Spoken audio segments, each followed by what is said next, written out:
My name is Jennifer Keene, and I'm a professor of history and chair of the history departments here at Chapman University. And I came to Chapman in 2004. I had been teaching at the University of Redlands, which is another Southern California school, and I learned that Chapman was a place that was really transforming itself. It had been a very small, sort of parochial, regional, teaching-oriented school, but Jim Doty had been president for a while, and the word had gotten out that Chapman was a place where things were happening. They were looking to actively recruit people who could be part of moving Chapman onto the national stage, and I felt that I could do that. I was actually hired as a chair of the history department, and the rationale here was that to change the direction of the university, it would probably be a good idea to bring in some outside leadership. In other words, bring in people who had established strong research agendas, already had some national recognition, already had some ties to the scholarly community outside of Southern California.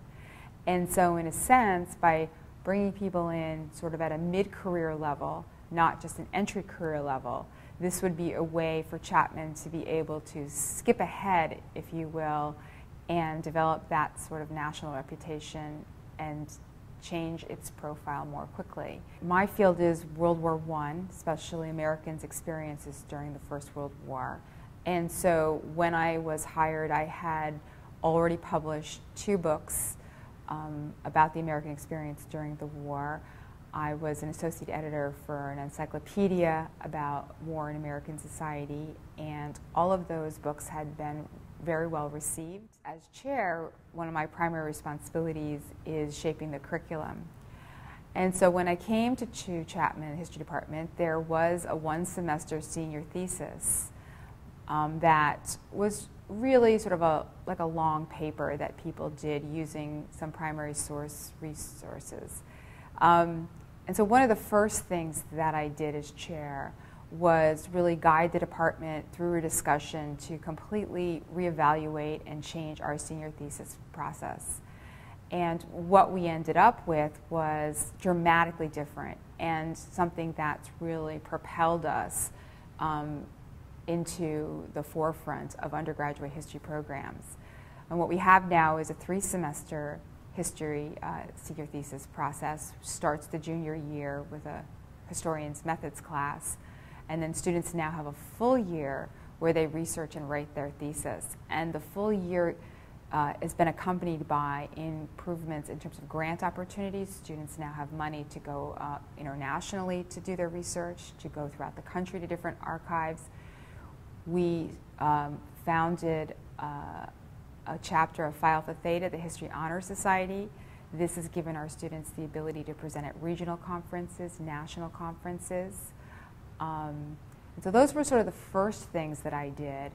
And really from there, just putting that insistence on student research, not just faculty research, and getting students to present, not just faculty members to present. We've really seen over the 7 years this sort of tremendous growth in both the stature, the rigor, and the numbers of history majors. When I came, we had 3 areas of emphasis: European history, American history, and something called public history. And public history is sort of the idea of how do you present history to the public in different venues. The first thing I did actually was we got rid of the public history program because we really had nobody that was a specialist in it. It was something that had just been kind of lingering on. But then the next thing that I did was, we sort of had to become a history department that really taught the history of the world, not just the history of Western civilization. And so we added an Asian history specialist, Dr. Alexander Bay, and we added an African history specialist, Dr. Carolyn Vieira Martinez. And those were 2 permanent hires that we had to expand our curriculum. But in addition to that, we also used some part-time faculty to expand our offerings in Chicano history, in women's history, history of Native Americans, sports history, certainly to expand our offerings in Holocaust history. The Holocaust history minor was here before I came. We've definitely made a concerted effort to try to offer more classes to support that minor.